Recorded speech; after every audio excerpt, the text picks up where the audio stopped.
Have you ever stepped outside on a blazing summer morning, expecting to hear that familiar chorus of chirps and songs, only to find your yard eerily silent by the time the sun climbs high in the sky? And have you ever paused for a moment and wondered if that silence means your birds are simply resting somewhere cool, or if something far more urgent, far more dangerous, is unfolding just out of your sight? Because what looks like a peaceful, lazy summer afternoon in your backyard is often something else entirely. It is a slow-moving emergency, playing out inside every tree, every shrub, every nest box you can see. Almost no one ever talks about it. Before we go any deeper into this story, do me one small favor. Hit that like button right now, tap subscribe if you love birds, share this video with just one person who feeds birds in their yard. Just one. Because what I am about to show you will completely change the way you look at your yard every summer. And your birds truly need more people to understand this. Let me paint the picture for you. It is a hot July day, the kind of day where the air feels heavy immediately. At 6 in the morning, your yard is a symphony. Cardinals flash red across the fence. House finches line up on your feeder like tiny commuters at a train station. A mourning dove waddles across the grass, cleaning up scattered seed. Everything feels normal. Everything feels alive. Then somewhere around 9 or 10 in the morning, the sound just fades. The feeder becomes still. The branches empty out. If you glance outside at noon, the yard looks like it has been abandoned. And from the comfort of your air conditioning, that stillness looks beautiful. A quiet summer day, leaves hanging still, nothing moving, nothing making a sound. But that stillness is not peace. That stillness is fear. That stillness is exhaustion. That stillness is 100 tiny hearts beating in the shadows, doing everything they can to survive the next few hours. Because heat does something to a bird that most people never consider. And once you understand it, you will never look at a hot afternoon the same way again. Here's the first thing that shocks people when they hear it. Birds do not sweat. Not even a little. They have no sweat glands anywhere on their bodies. That cooling system we humans rely on, the moisture that beads on our skin, simply does not exist for them. So while you can step outside, feel the sweat on your forehead, and cool yourself down with a glass of iced water, a bird has none of those tools. Not one. And it gets even stranger. A bird's normal body temperature is already higher than yours. A cardinal walking around your yard is running at somewhere between 104 and 107 degrees. A chickadee sits in the same range. That naturally high temperature is what fuels their fast metabolism, their quick flights, their sharp reflexes, and their nonstop energy. But it comes with a hidden cost. When the outside air climbs to 95 or 100 degrees, the space between the outside world and the bird's body almost disappears. There's nowhere for the heat to escape to. You know how a hot cup of coffee cools faster in a cold room than in a warm one. That same rule of physics governs. When the air around it is nearly as hot as its own body, the natural release of heat slows down to a crawl. And that is where the real danger begins. So what does a bird do instead of sweating? It uses something called gular flutter. You have probably seen it without knowing what you were looking at. A bird sitting on a branch, beak wide open, throat vibrating quickly, almost like it is trembling. That is not panting the way a dog pants. It is a rapid vibration of the thin muscles in the throat, forcing air across the moist tissues of the mouth so the moisture evaporates and pulls heat away from the inside. It is clever, it is beautiful, it is also brutally expensive, because every second of gular flutter burns energy, it burns oxygen, and most importantly, it burns water. On a day above 95 degrees, a small songbird doing this for hours can lose a shocking percentage of its body weight in water alone. Imagine losing several pounds of water in a single afternoon just from breathing. That is the scale of what these tiny bodies are going through while you sip your iced tea inside. And the smaller the bird, the worse it gets. This is the cruel math of biology. A small body has a much larger surface area compared to its volume. This means it soaks up outside heat much faster than a larger animal. A cardinal weighs about the same as a golf ball. A chickadee weighs as much as 2 pennies. Their cooling systems were never designed for extended exposure to extreme heat.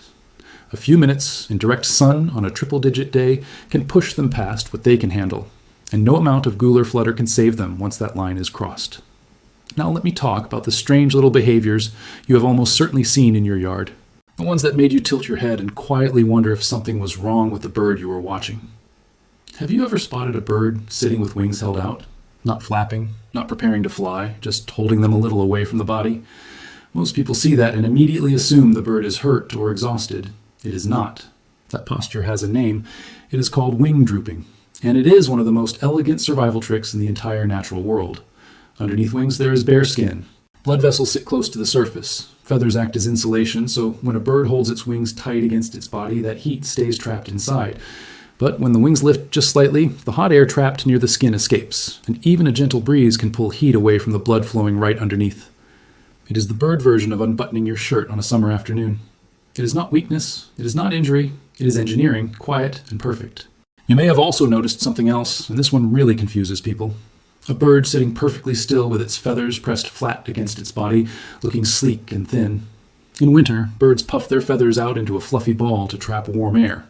In summer, they do the exact opposite. They flatten every feather to let heat escape.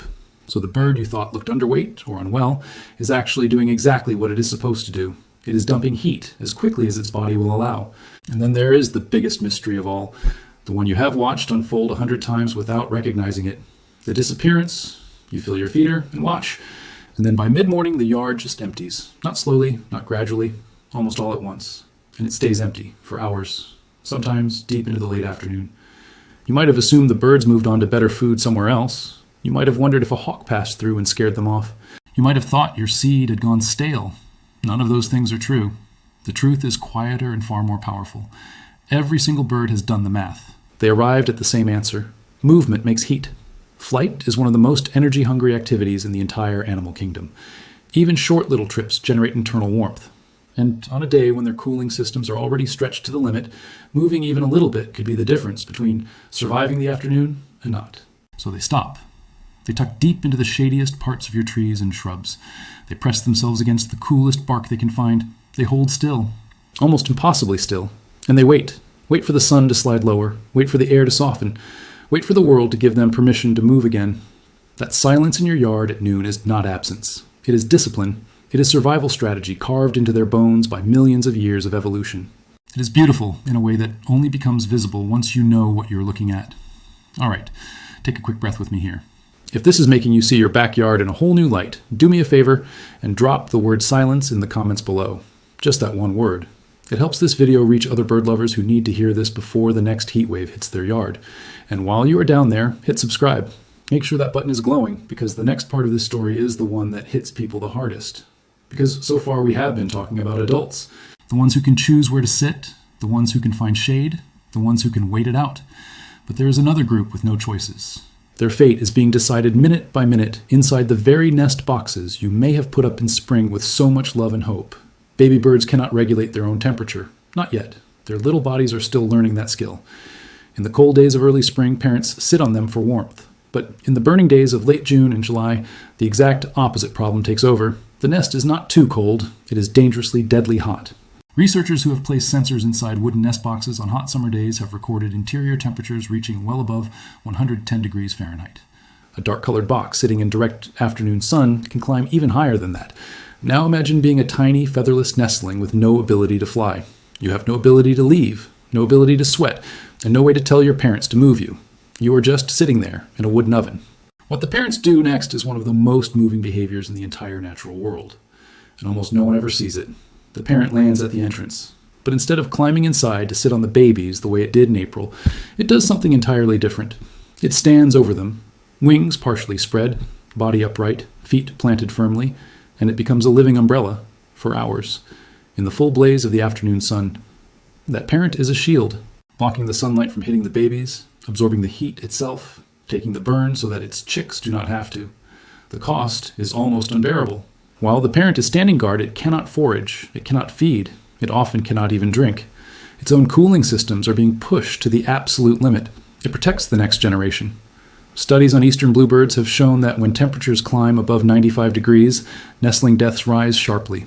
And even a few minutes of direct sun on an unshaded chick during extreme heat can be fatal. Not hours, minutes, which means the nest box location matters. That box you carefully installed on that sunny south-facing fence, which seemed absolutely perfect back in April, becomes an entirely different structure by July. It becomes a test that some babies will pass and some will not. And the deciding factor is often something as simple as whether it gets shade. Think about that for a moment. Something as small as which direction your nest box faces can decide whether the babies inside make it through the summer.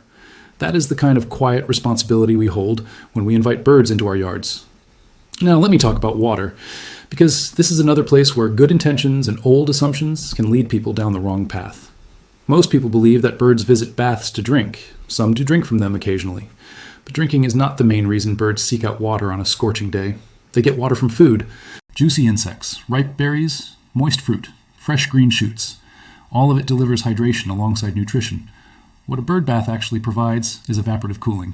When a bird dips into water and then flies up to a shaded branch to preen, the water clinging to its feathers begins to evaporate into the air. As that water lifts away, it pulls heat directly out of the bird's body. It is the closest thing a bird has to sweating, and it is powerful. Studies have shown that birds with access to bathing water during heat waves maintain lower core body temperatures than birds without. The difference is not small. In extreme conditions, it can be the difference between life and death. But here is where so many well-meaning bird lovers accidentally go wrong. A bird bath sitting in direct sun on a 95-degree afternoon is almost useless. The water inside heats up quickly. Sometimes it climbs very high. Instead of cooling the bird, it actually warms it. That is not helping. That is hurting. And the bird knows it, which is why they ignore it. The bird bath that saves lives is the one placed in shade, refilled every single morning with fresh, cool water, cleaned regularly so it is not stagnant. That kind of bath is not just decoration, it is survival infrastructure. And the birds in your yard know the difference, even if the neighbors do not. So take a moment and picture this. Somewhere in your yard right now, a female bluebird is standing above her nest box with her wings held out. She's not eaten in hours. She has barely moved. She is watching the sun move across the sky, hoping it will slip behind a tree soon. Her 3 babies are sleeping in the shade she's creating with her body. That is love in its purest, most exhausting form. It is happening everywhere. It happens every single summer, whether we notice it or not. Let me stop right here for just a second. If you made it this far, thank you. You're exactly the kind of person these birds need in this world. So here's my request. Pause the video right now and look outside. Imagine one small change you can make today. Move a bath into the shade. Add a leafy branch above a feeder. Reposition a nest box. Then come back and tell me in the comments what you decided to do. Your idea might inspire someone else to help their birds too. If you are enjoying this deeper look into the hidden world of your backyard, hit that like button one more time. It helps this reach people. Now I need to tell you about an event that changed how scientists understand small bird survival forever.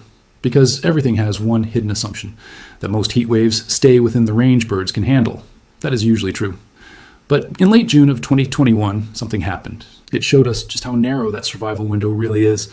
A massive dome of high pressure settled over the Pacific Northwest. It parked itself there and refused to move. And underneath that dome, the temperatures climbed higher than anyone had ever recorded in that part of the world. Portland reached 116 degrees. In the small town of Lytton, temperatures touched 121 degrees. Then the town burned down, and the wildlife could not escape it. What happened to birds during those 5 days broke every rule we thought we knew about how bird death looks. Sick and dying birds usually hide themselves. They tuck into thick brush. They vanish into hollow logs. They conceal themselves from predators in their final hours. Nature has a way of keeping death hidden from human eyes, but this was different. This was faster than instinct. Birds were falling out of the sky. Swifts, who spent nearly their entire lives on the wing, simply could not shed enough heat to keep flying. Their engines were running full speed. The heat had nowhere to go. Swallows were found dead on sidewalks. Crows dropped from telephone wires. Songbirds died in driveways, on lawns, on porches. It was everywhere, visible, undeniable. The scale of it was staggering. Scientists estimated that more than 1 billion animals died in those 5 days. 1 billion. In less than a week. Not from disease, not from predators, from heat. And what that event revealed is something we cannot ignore. There's a ceiling for small bird survival. A temperature line above which their bodies simply cannot cope, no matter how clever their adaptations are.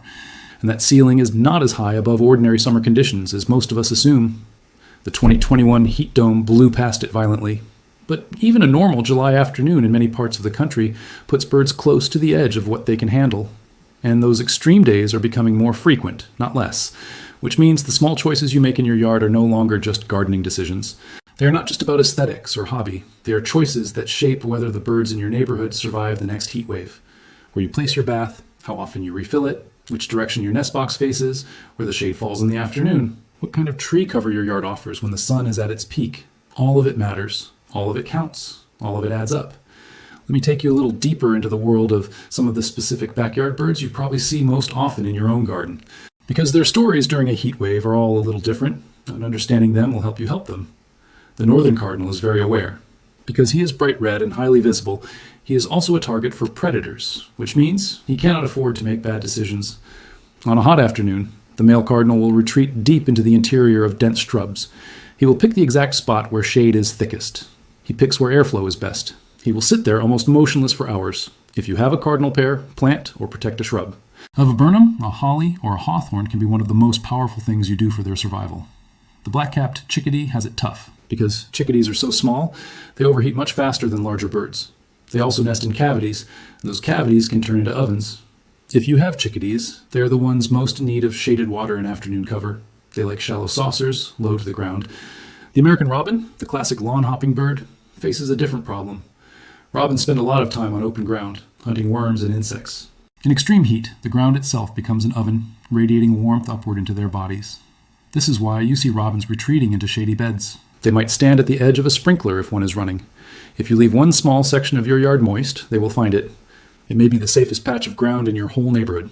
The house finch, the tufted titmouse, the Carolina wren, the mourning dove, the jay, each one has a slightly different way of coping with heat. But they all share one thing. They rely on the landscape around them for shade. They need water and cover. And in most modern neighborhoods, those three things are in short supply. Think about the average suburban yard. Short, closely mowed grass, a few isolated trees, maybe a small flower bed. Almost no dense shrubs, almost no wild corners. It looks tidy to human eyes, but to a bird it looks like a desert. Nowhere to hide, nowhere to cool down, nowhere to survive. Now compare that to a yard where the edges are a little wilder, where a tangle of native shrubs grows along one fence, where a small pile of brush sits in a back corner, where a shallow dish of fresh water sits under a leafy branch, where a nest box faces east instead of south. That yard is not messy. That yard is alive. That yard is a small sanctuary. It is a sanctuary in a world that offers fewer and fewer of them. You do not have to transform your whole property overnight. You do not have to become a wildlife biologist. You just have to see your yard through the eyes of a bird for one moment. Let that shift how you make your next few decisions. Let me bring this all the way back to your yard and that initial description. It is 6 a.m. Your yard is alive. Cardinals, finches, doves, chickadees, robins, wrens, all of them moving, singing, and feeding. By 10, the sound fades. By noon, it is silent. But now you know what that silence really is. It is not absence or abandonment. It is 100 small acts of survival happening in the leaves you cannot see through. That cardinal is deep inside your maple tree. His feathers are flat. His wings are held slightly away from his body. He is not moving. He is not calling. He is holding on. The bluebird you saw dart to her nest box earlier is now standing above her babies with her wings partially spread. Her shadow is their shade. She has not eaten in hours. She is doing the hardest work of her life, and she is doing it quietly, without anyone watching or applauding. She does it without reward, except the survival of the next generation. That bird bath you refilled this morning is not decoration. It is a lifeline. It is where a chickadee will land, plunge in, shake off, and then sit in a shaded branch as evaporating water pulls heat out of her. She will not sing about it, she will not thank you, but she will live because of it. And she will come back tomorrow and after. That is what your yard is right now on a hot summer day. It is not empty, it is not peaceful, it is a battleground. Tiny creatures are fighting invisible wars against the sun, and you are not just a spectator. You are part of it. Your choices matter. Your yard is part of a much bigger network of small refuges scattered across neighborhoods and cities that together decide the bird's fate. The good news is that the changes you can make are simple and small. Move that bath into the shade. Refill it with cool water. Reposition a nest box so it faces east instead of south. Plant a shrub near your feeder to give birds a quick escape into shade. Leave a section of your yard a little wilder, a little denser, a little more tangled, because that thick cover is where your birds hide. You can also add a mister or a small dripper near your bath. The movement of water attracts birds who might not otherwise notice. The fine spray gives them another way to cool their feathers. Even an upside-down plastic bottle with a slow drip can turn a bath. It becomes a magnet for exhausted birds. If you have never tried it, this summer is the summer to start. Think about food times. In extreme heat, birds are more likely to feed in the early morning and the late evening. Keeping your feeders stocked at dawn helps. Soot can spoil quickly in high heat, so consider switching to no-melt sweet or removing it entirely during the hottest weeks of summer. Fresh seed matters more in summer than most people realize, because heat and humidity can turn seed rancid or moldy fast. Keep it clean. None of these changes cost much. None of them take long. But all of them add up to a yard that supports life instead. And here is what I want you to remember most. The birds in your yard are not just background music or simple decoration for you. They are individuals. Each one is fighting a private battle against a world that is warming faster than their bodies can adapt to. They are showing up every day, doing their best with the tools evolution gave them, hoping the humans around them notice and help them. You noticed. You watched this video all the way through. You now know things about your backyard that most people will never know. That already puts you in a very small group of people who genuinely make a difference for wildlife right where they live. That matters. It matters more than you know. So the next time you look outside on a hot day and see a yard that seems empty, smile. Because you know the truth now. That yard is not empty. It is full of small, brave lives holding still, waiting for the cool air. They trust that the shade will hold, that the water will stay fresh, and that the nest box will not become an oven. And you, more than almost anyone else, understand what they are going through and what you can do to help them survive it all. Before you go, I would love to hear from you. Have you ever seen the wing drooping behavior in your own yard before today? Have you watched your feeder empty out at noon and wondered where everyone went? Have you ever spotted a parent bird standing over eggs? Tell me in the comments below. Share your story. I read every single one, and your observations help other bird lovers learn to see.